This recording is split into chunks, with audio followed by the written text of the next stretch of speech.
All Okay. right. All right. Thank you. So for our devotion, I was going to read the story of when Jesus visits Mary and Martha. And Leanne introduced me to this Bishop Barron, and he has a commentary on this story that I just thought was a different point of view that I hadn't heard before. So I'll go ahead and read it. So it's from Luke chapter 10, verses 38 to 42. Now, as they went on their way, he entered a certain village where a woman named Martha welcomed him into her home. She had a sister named Mary who sat at the Lord's feet and listened to what he was saying. But Martha was distracted by her many tasks. So she came to him and asked, "Lord, do you not care that my sister has left me to do all the work by myself? Tell her then to help me." But the Lord answered her, "Martha, Martha, you are worried and distracted by many things. There is need of only one thing. Mary has chosen the better part, which will not be taken away from her." So if you're like me, this is a story that I struggle with. I see myself so many times as Martha, being very task oriented. And I find myself defending her saying, well, who's going to cook? Who's going to clean? It needs to be done. And I strive to become more like Mary. But Martha's issue is not that she's only busy doing tasks, but her problem is she's not centered. And her mind is not focused. The scripture says she is worried and distracted by many things. And we've all experienced times when our mind just seems to race and we just almost wish there was like an on-off switch that we could just shut it off because we have so many thoughts running through it. And I think that's where Martha was. And even if she were to sit at the feet of Jesus, she would not have been present because she's always thinking, whether it's about something in the future or something in the past. But Mary, on the other hand, she chose a more focused and prioritized life, and where she was anchored just totally in the present moment. So Martha was consumed with more doing, and Mary was consumed with just being, and just being in the presence of the Lord. And that's what we are called to do, is to listen to the voice of Jesus as he tells you of his love, and he also tells you who you are. So I just wonder if that resonated with you guys at all. Anyone else have trouble the Mary and Martha story?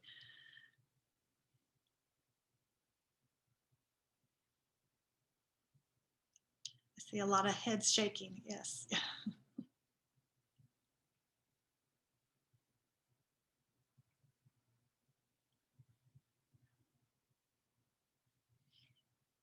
I thought it was interesting that he went to the mind. I had not heard that before.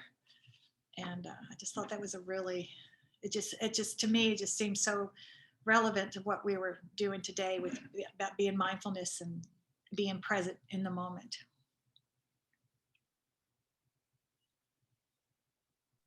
This morning, Caroline Knoll said, I'd never noticed the word distracted in that. You always think busy or, I don't know, cooking. There are lots of ing words, but to be distracted, like that really makes it hit home for me, because it may not be that I cook, but I'm making a list. I'm answering my phone. So that word really stands out to me now.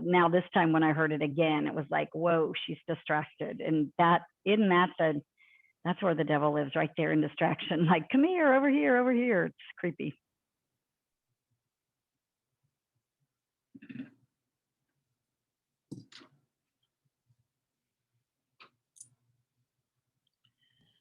I think it always hits me because, I think we can always kind of feel a little like, oh, but that's not my situation about this one, because we can say, oh, but if it was Jesus, well, sure, absolutely, I would stop. And then we look at our daily situations, and I've been really bad about this and trying to not guilt myself when I do stop. And so when I do stop and spend that time, whether it's, spending the time with God or spending the time with my kids or stopping in a moment that I know I have other work stuff to do, but I needed to talk to someone about, they just needed to talk. And then not feeling guilty afterwards, as I think that reminder for me here. Yes, thank you. That not guilty is very key. That's a big part of mindfulness, is all just, observing your thoughts and feelings and stuff, but just with curiosity and kindness, but no judgment. And I think that's so important because we're so hard on ourselves sometimes.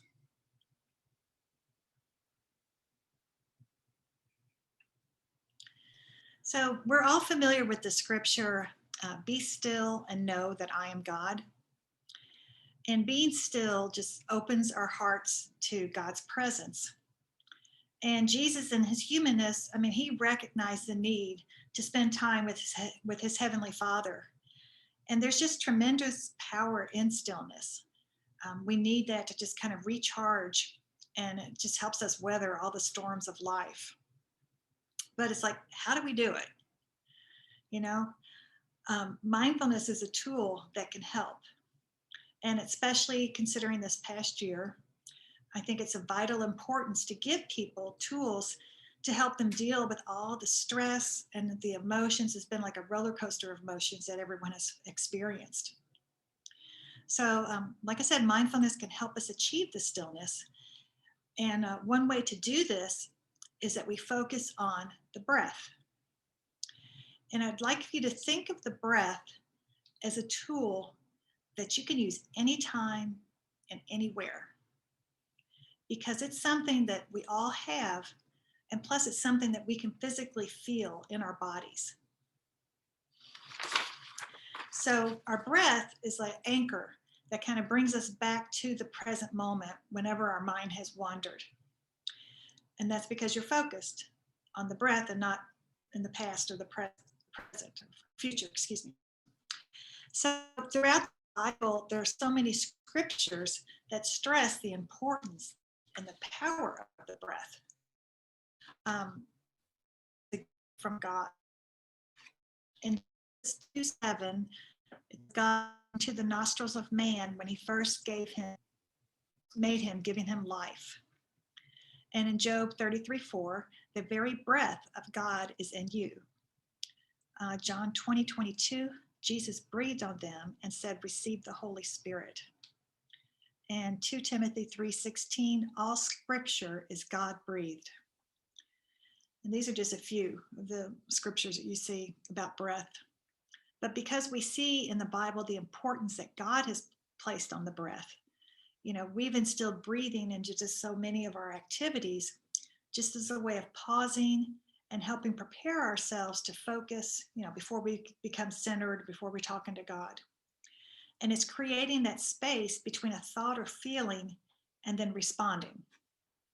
Because we want to help children recognize that it's in that space that they may draw nearer to God and discover a sense of peace.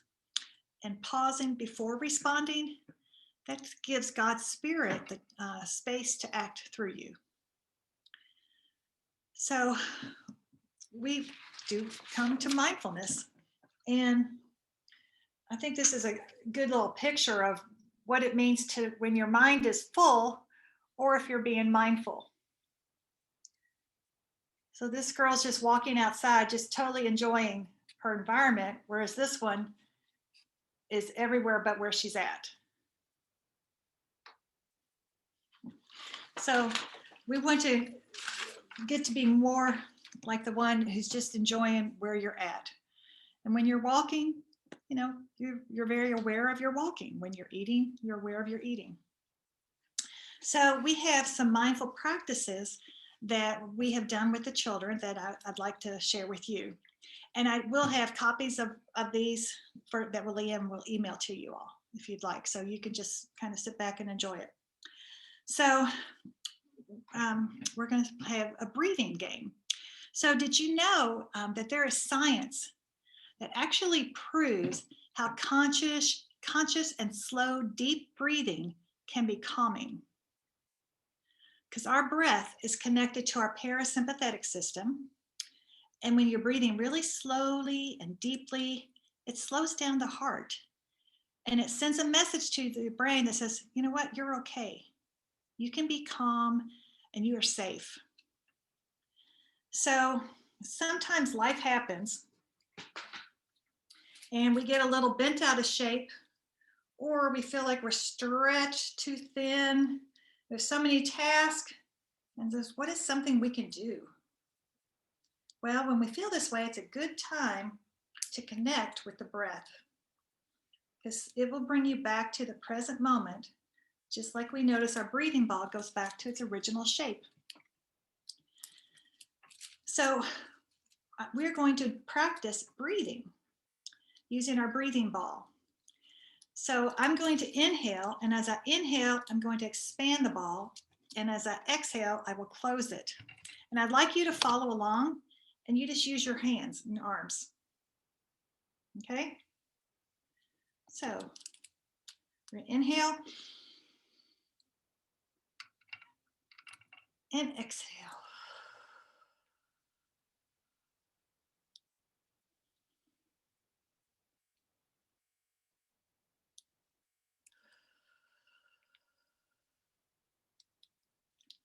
All right, good job.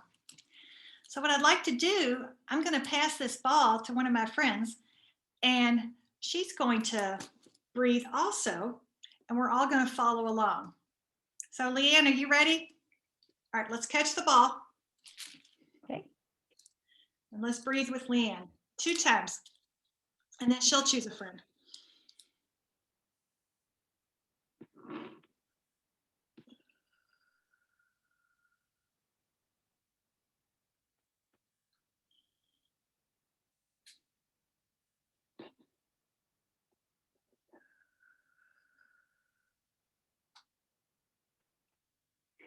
Okay, I'm going to throw the ball to Carrie. Carrie, are you ready? Okay, here we go.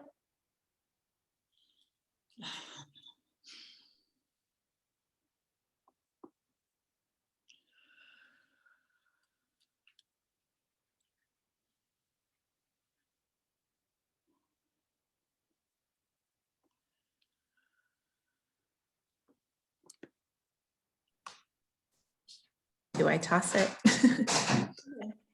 Okay, Grimelda. I was going to say that's a lot of pressure here.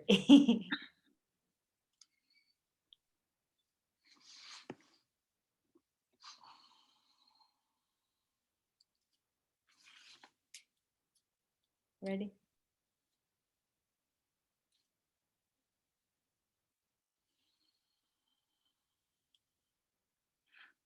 All right. So I'm going to toss the ball to Kathy.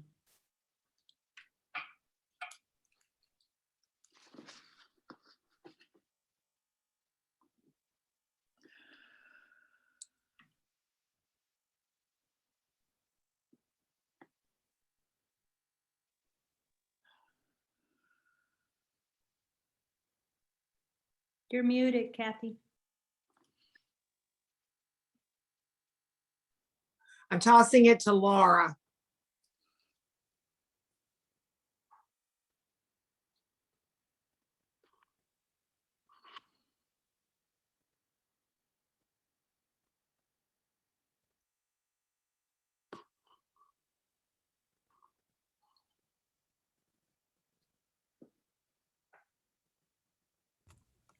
I'm tossing it to Lisa Grant.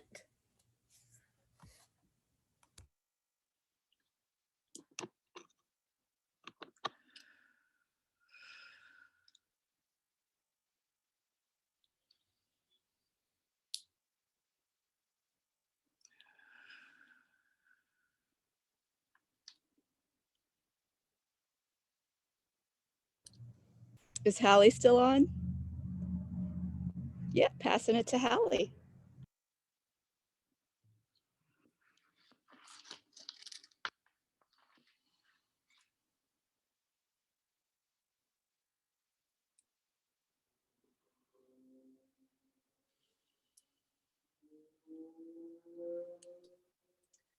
All right, I'm going to pass it to Lisa D.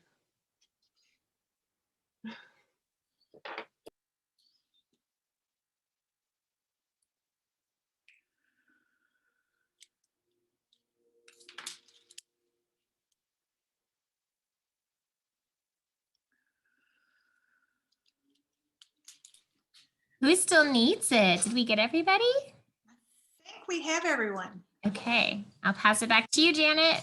Oh, thank you. Thank you. So what did you all notice doing this? Calming. Calming. Okay. And Absolutely. I noticed that our breath kind of slowed down as we got kind of into it and closer to the end. Yeah. Yes. Yeah. I found myself, Go, Laura. I found myself, even though we didn't have the actual ball, like focusing all of my attention on whoever had the ball to match them exactly. Mhm.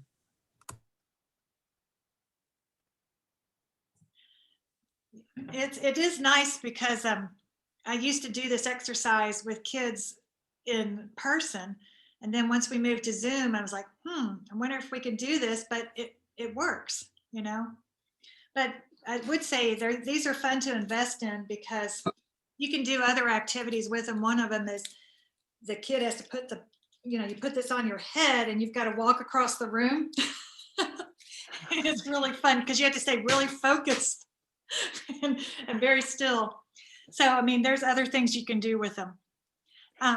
The thing I loved, Janet, was that we were all together and yet everybody got to be a leader and everybody got to have their own personality. Like some of us made the ball really wide and some of us just a little bit. And it was neat to see everybody be a leader, but then also I really did make eye contact with every person on this screen. I knew it wasn't like just this sea of faces. It was like I knew Carrie was here and then I knew that Laura was here. It was really slowed me down to look at my peers.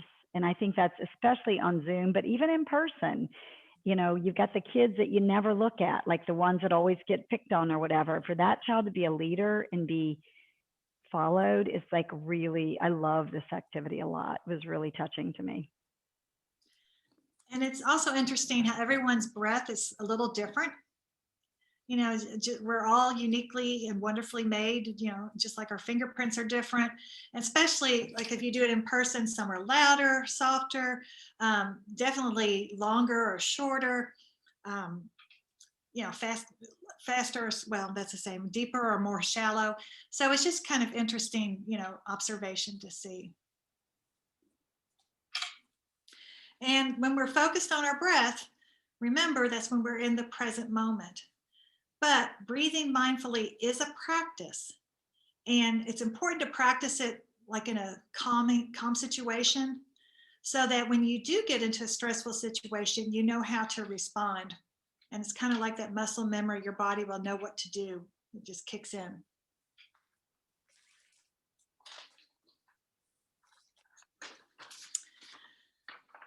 So another practice that we have is called imaginary hugs. So we all know that God speaks to us through all of our senses, you know, just as such seeing the splendor in nature and hearing beautiful music. But we must be attentive to his message, and we have to do that by being fully present to fully benefit the wonder of the senses. So tuning into the senses helps you be in the present moment, and it gives your brain a break because you're not focused on all these different things, but you're just tuned in and focused on one thing. So this activity incorporates some breathing, it engages our senses, and it sends loving kindness to ourselves and others. So, you know, let's think about how we've all missed hugging people. I mean, who has missed hugging your friends and family during all this? Yeah. Yeah, we have, you know, we may not have been able to see them as much. I mean, I still haven't seen my sister that lives in California.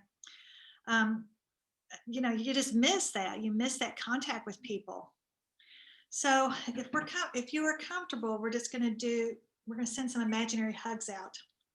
So go ahead and close your eyes, or else you can gaze softly at the floor. And we're going to use our imagination. So let's imagine that you're in a very peaceful place, but it's your backyard, or it could be someplace else. And imagine what you can feel, what you see, touch, what you hear, taste, or smell. Just something wonderful in your peaceful place.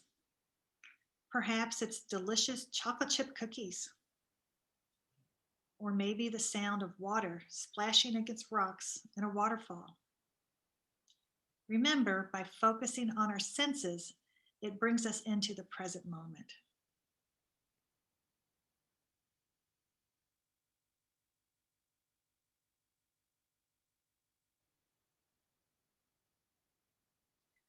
So first, let's send some friendly wishes to ourselves, and just give yourself a big hug.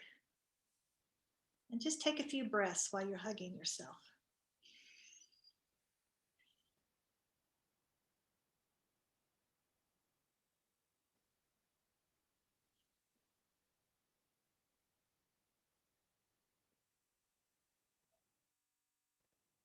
And you can release your arms. And next, we're going to think of someone we love or miss and send them an imaginary hug. So put your arms out in front of you and think of someone. Imagine they are in the peaceful place. Picture them smiling and imagine you're hugging each other.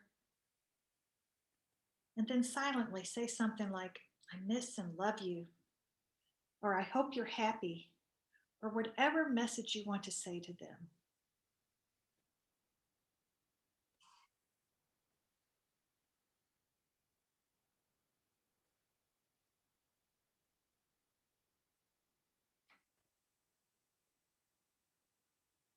You can release your arms.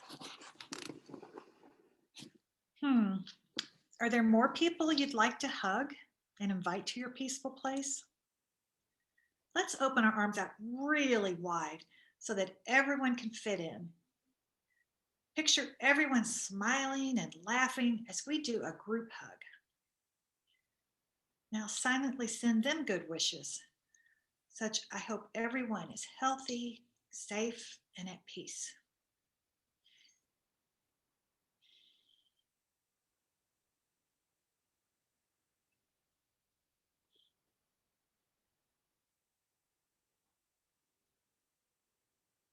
Now release your arms, and you can open your eyes, and you reach your hands up high to the sky as you take a big breath in, and as you breathe out, lower your arms out to your side. All right, so what did that feel like to give some imaginary hugs?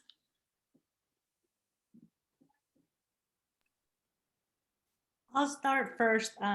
I picture myself in the backyard, with all my flowers and all the textures. And the first person that I thought of is a friend of ours who we recently lost to,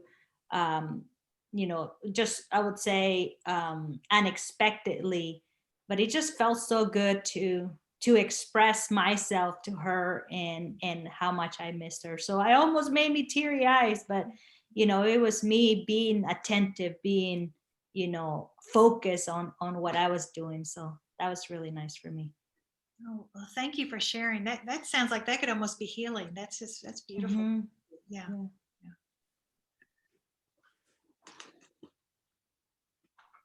Yeah, what a meditation to put in our toolboxes for kids when they have loss, or anybody when they have a loss, to do that with their loved one. That is powerful stuff right there. Do not forget that. Thank you. I shared this morning, I was thinking when we did it this morning, and it's even better the second time. I'm going to be so relaxed by the time I get to my Monday, Thursday service. But today I was thinking about, like, is it too far out? I've never done this before, but I'm wondering about, like, Bible characters. Like after you get done, like, for example, I've been contemplating Jesus in the garden so much.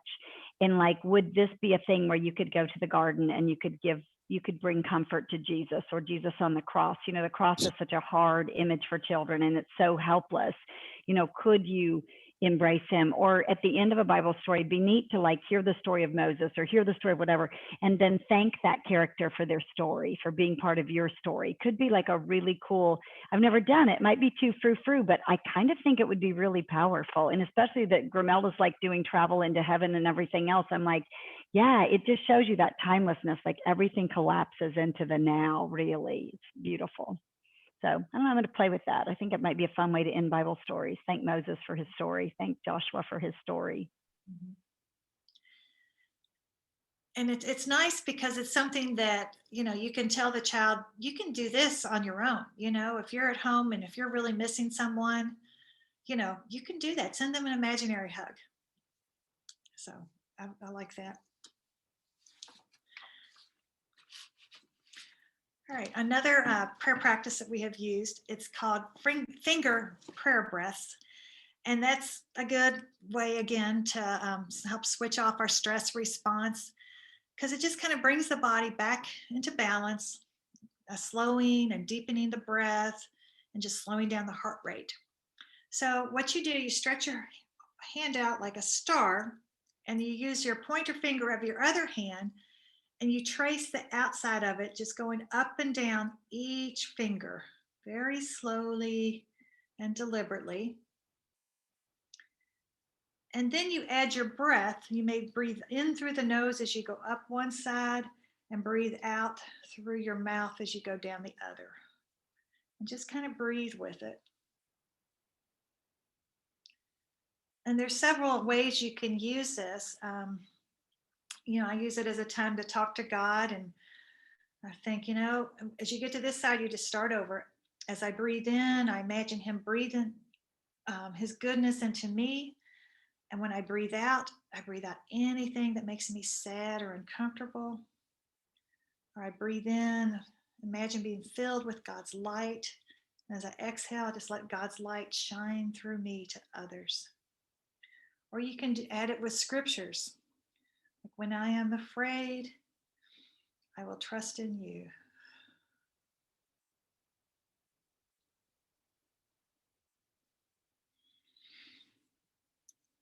So it's just a nice calming sense. So how does that feel for you?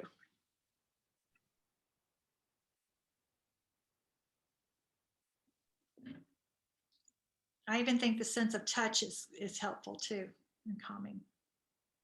The visual too. I'm a visual learner, so that you know, whenever or I would say when we're teaching, I mean, this would be a great visual and reminder for them to do it, you know, themselves. And I think Janet, it'd be such, oh, Lisa.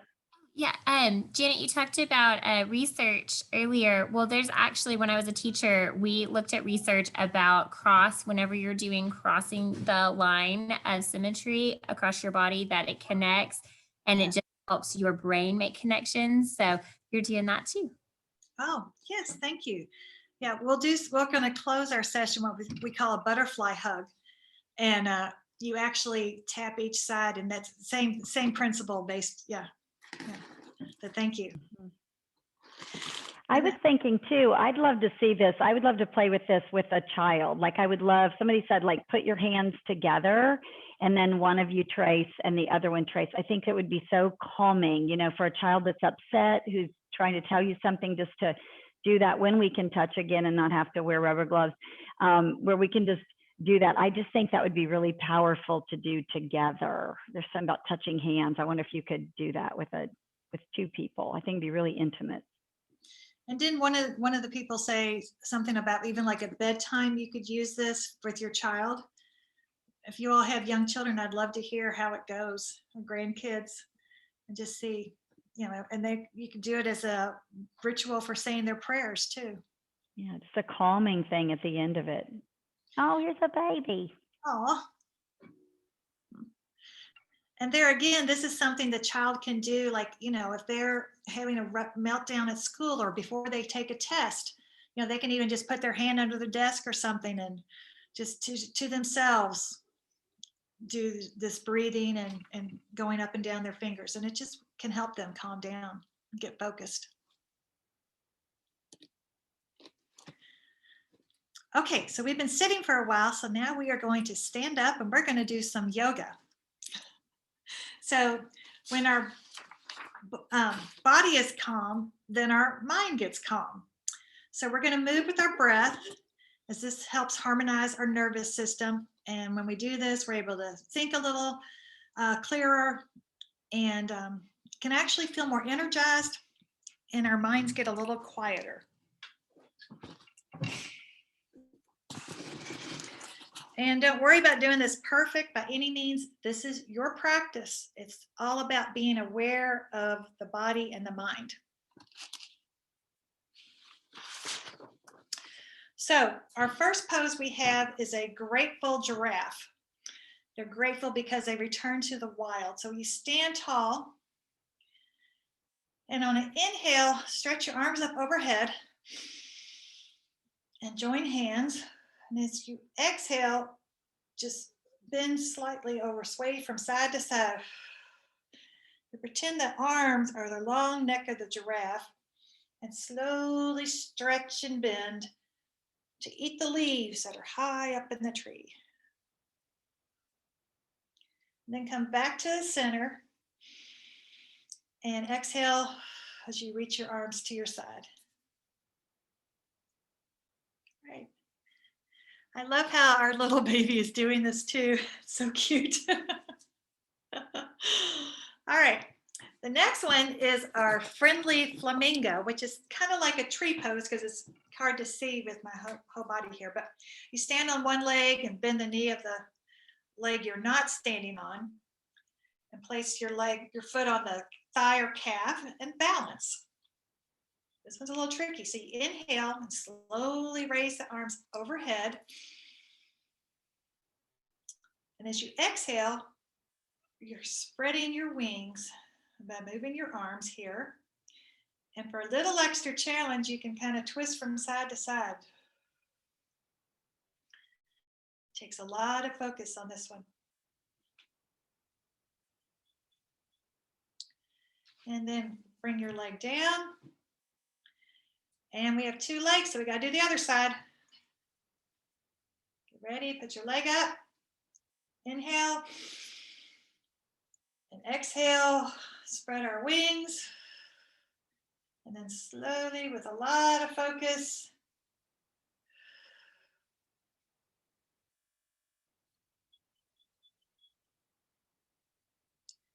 and come back down.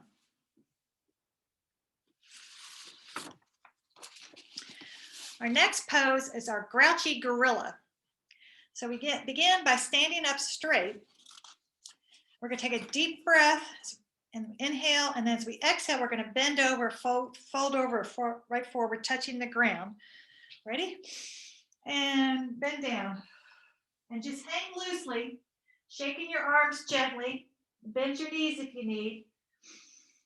And just continue to slowly breathe and feel all the grouchiness and the big feelings escape as your body receives fresh oxygen.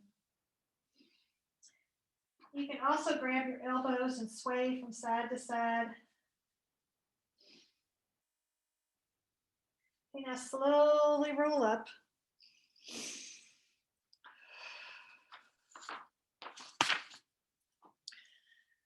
Okay. They are doing good. All right. Our last one is going to be our frustrated frog. And this one's a little tricky. So you got to squat down like almost like a sumo wrestler. Your knees apart and your arms between your knees. And let's just pause and take a breath here. And then we're going to bend down and touch the floor. And then we're going to jump up like a frog trying to catch a fly. So bend down, jump.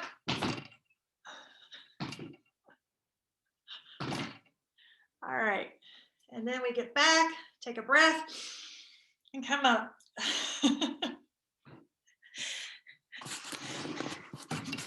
And it's always good to have a sense of humor when you're doing this.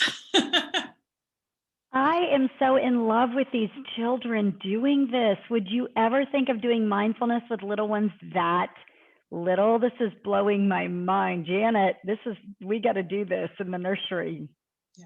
It's really cute. Wow. Lisa, how old are your kids? How old are these? 2. We have 2-year-olds doing mindfulness. They turned 2 in February. Oh, fabulous. Okay. How exciting. Thanks, Lisa, for the new lesson there. Unintentional. It was unintentional, but Love it. Okay, the last thing we're going to do is a breath meditation. And a lot of it is based on the book that a good friend of ours wrote. It's called Child of God, Child of Light. Leanne wrote this book over 20 years ago. And it's like a breath meditation book. And I always said she was ahead of her time.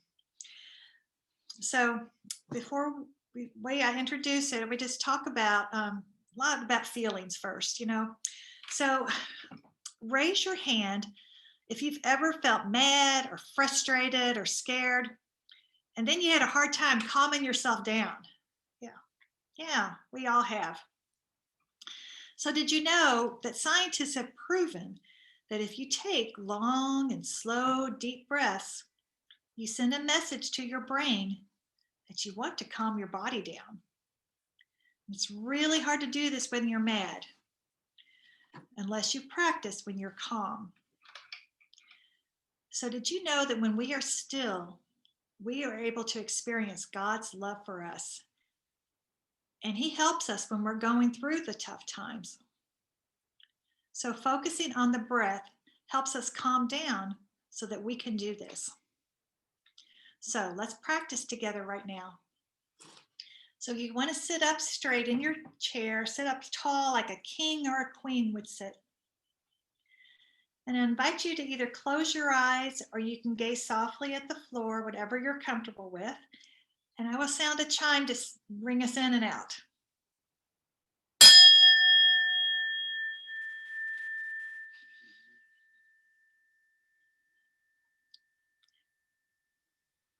Okay, we want to sit just as still as you possibly can.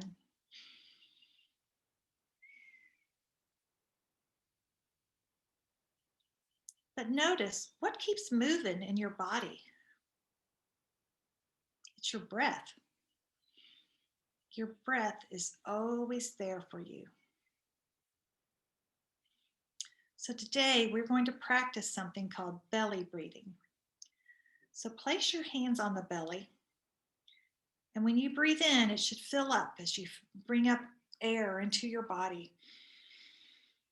When you breathe out, your belly should flatten as air leaves your body.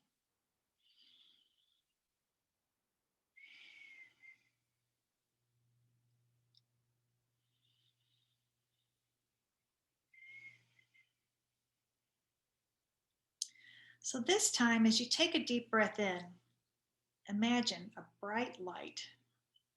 And this is God's light that is in each of us. As you breathe in more of God's light, and your light inside will get bigger and feel warmer. And as you breathe out, you can breathe out anything that makes you feel sad or lonely. And let's really take our time and breathe in and out as slowly as you can. Ready? Let's keep our hands on our belly. Breathe in and out.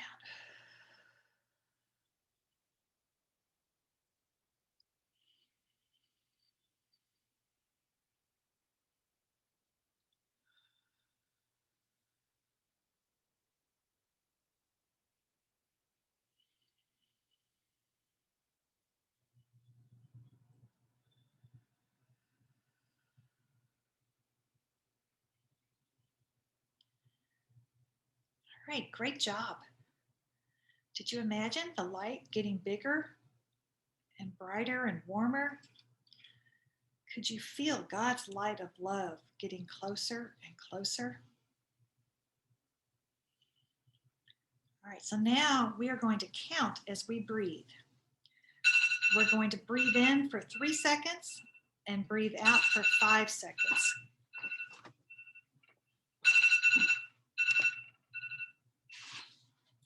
place your hand on your belly and breathe in. 1, 2, 3, and breathe out. 2, 3, 4, 5. Let's do it again. Breathe in. 2, 3, and out. 2, 3, 4, 5. One more time.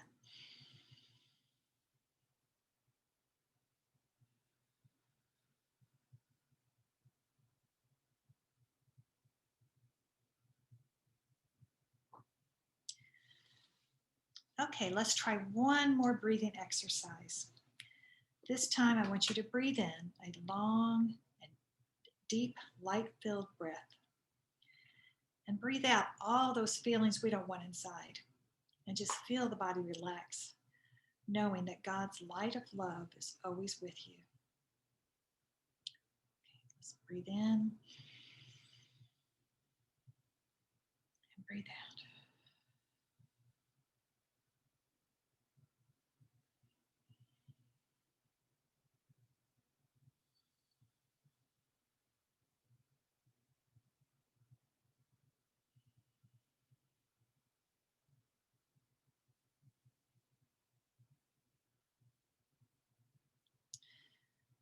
Okay, do you feel calm now?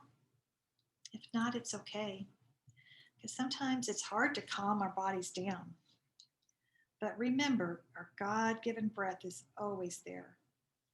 And it will help you send a message to your brain that you want to calm down.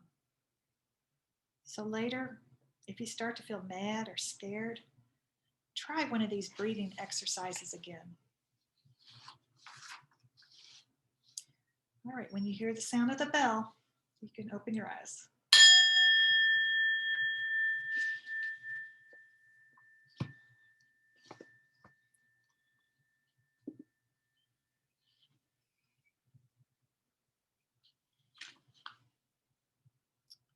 Okay. So what did you all notice after that?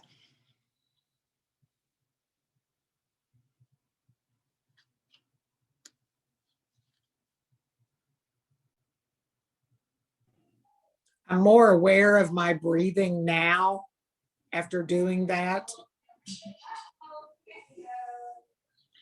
Did anyone have trouble breathing in their belly? It was harder. It was harder? Okay. Mhm. Yeah, sometimes we've done with little kids, preschoolers even, they lay on the ground and we give them breathing buddies, which is like a Beanie Baby, and they put that on their tummy and then they watch it go up and down. And they like doing it. So that's a way for them to help find their belly breath. We have 2 kids, which will go unnamed, which are our wildcats, you know, and you all have them in your church. And our little wildcats did so well with that breathing buddy thing. And it's just interesting to see that those different tools appeal to different kids. And like they actually did mindfulness. Their mother actually called us and said, "What is going on? These kids are doing so much better." So we got some really good feedback about that.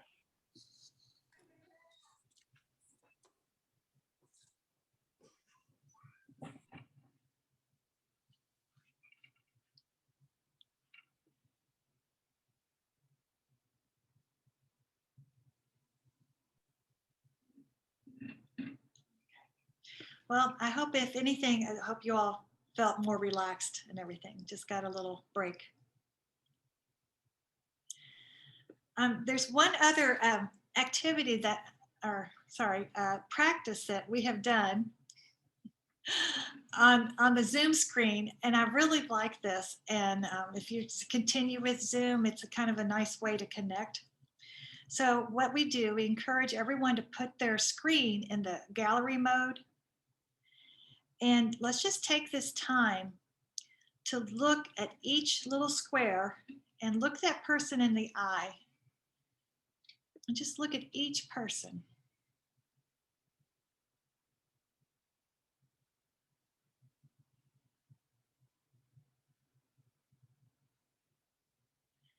And just realize that we are not alone on this journey. That God has put this wonderful team of women through using Leanne to just support and encourage one another. So let's just thank him for that. All right. Yay. So a couple things I wanted to say. Thank you, Janet, first of all. Isn't she great? I know, I love it so much. Yay. One of the things that I wanted to point out is that not only does Janet, teach about this, she's a practicer of it, a practitioner, I suppose we would call her. And I think that for so many things this morning, she laughed when she said it's a practice, not an activity, because this morning she said, I have an activity. That's what we call everything we do. But really, aren't we practicing? And so, she changed her word around that. But of course, I don't think of it either. It's only when you listen to somebody else say it. But a lot of times we approach what we do as an activity. We're doing an activity. And we feel like we can't repeat things. It's like, that'll be boring. It's like, we love a theme. We change things up. But I think there's something about practicing. And with our children, we taught this first. Well, Janet taught this first. I was a participant. And then we kind of showed them that whatever, but then we started just having groups where we practice this. And that's where the transformation happens. And if you use our transformative tools, like our measurement tools, there are stories, there is spontaneous sharing, and then there is everybody is changed.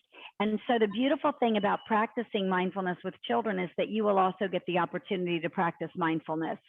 And the other thing I love about the way Janet presents is a lot of times, the people that end up being like speakers or workshop leaders or whatever, we're all a bunch of extroverts, right? But the thing is, she's not an extrovert, and she's Janet, and she owns it. She does it her way. So the way I would do mindfulness is not the way Janet would do mindfulness, and it's okay to be your own person. I just want to remind you of that. It's not like I want to be like so-and-so.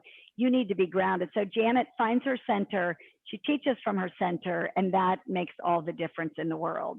So even with the Bible stories and stuff, if you don't love the Bible story, the children will not love the Bible story.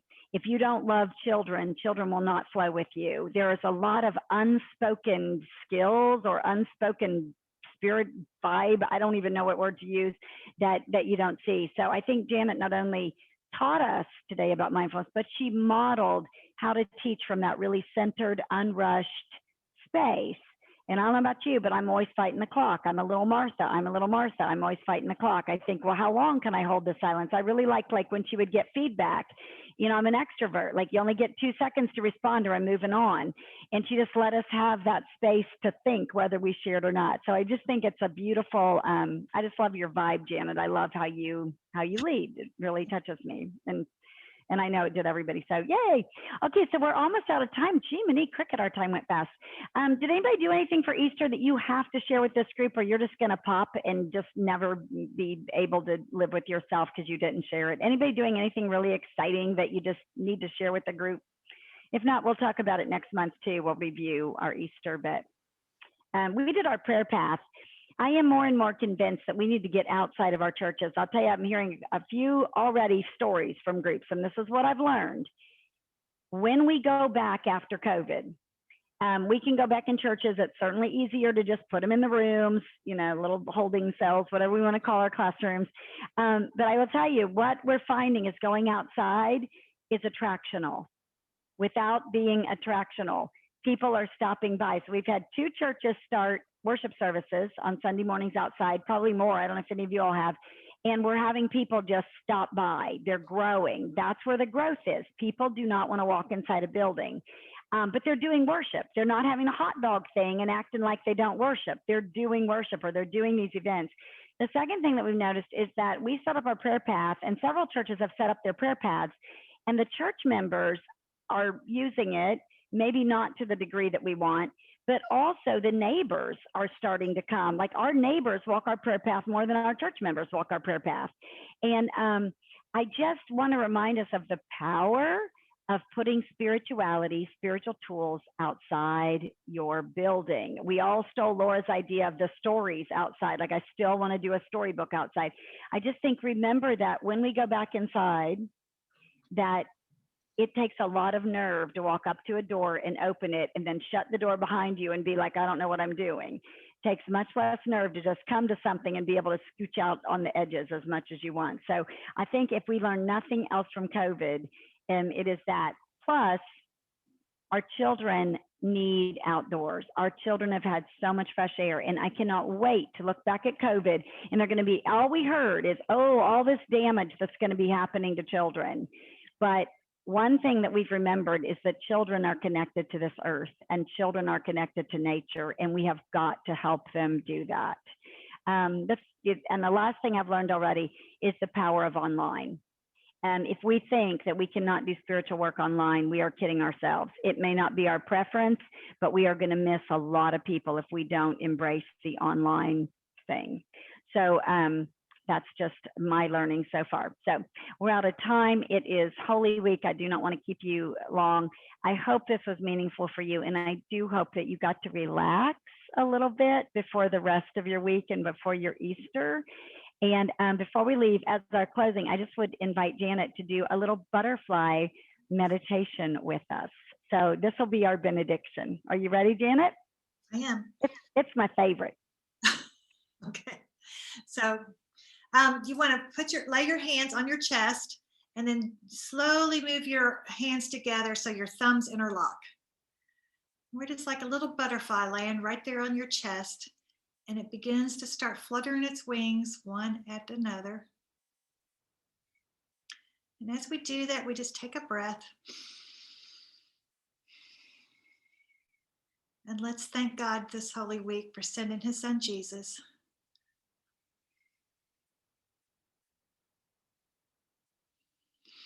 And then on the next breath, raise your arms up. As exhales, we stretch them out as we are now ready to fly. Right. Thank you. If you have not birthed butterflies recently, we have birthed 5 butterflies. Janet was the butterfly babysitter. She's done, or midwife. We don't know what to call her, but she's done a beautiful job. So, they started as caterpillars. They went in and if you cut open a chrysalis, it is goop, it is Vaseline, there's nothing in there. They go from a caterpillar to a goop to a butterfly. It is miraculous, as is the resurrection. Do you know that to this day, butterfly scientists do not understand how a caterpillar can become a butterfly? It is not a caterpillar growing wings. That is not what happens. The entire caterpillar turns inside out, turns to goop. There is nothing in there that looks like a wing, and then suddenly you see them in that chrysalis become something. If there is no better year for any of us than this year, to think about being turned inside out, to being wrung out, to being absolute goop, not having an idea of what to do next, and watching God make beautiful things happen. So on this Easter, I hope that you just see about 1 million butterflies, and that when you do, you just thank God and think, how does this work? How do I, a little squirrely caterpillar, doesn't know what I'm doing, get turned inside out, and then you make something beautiful out of it? That is the mystery of God, and that is the beauty of God. And aren't we blessed to get to be the ones that get twisted and turned and goopified and transformed? How blessed are we to be part of this miracle? So I wish you a very happy Easter and a very holy Maundy Thursday and Good Friday and Silent Saturday. And I guess I'll see you during the 50 days of Easter. All right. Thank you so much. Thank you, Leanne. Are a blessing. I really enjoyed this time. Yay. Thank you, ladies. I'm Thank so you, glad Janet. you're on Nice to here. meet you. Yeah, Grimelda, come Thank every you. time. We love you. You're one of us. Yay. Oh, I already love you, ladies. It was so much fun. So yeah, I'm hooked. I'm coming back. Thank you, ladies. Do it. Do it. I was hooked on you the minute I met you. So yes, be part of thanks, this. Leanne. All right. Thank see you, ya. Janet. Lisa. Bye, ladies. Bye-bye, Lisa. All right. Whew. Oh, stop the recording. Hold on. Yes. Yay. All right.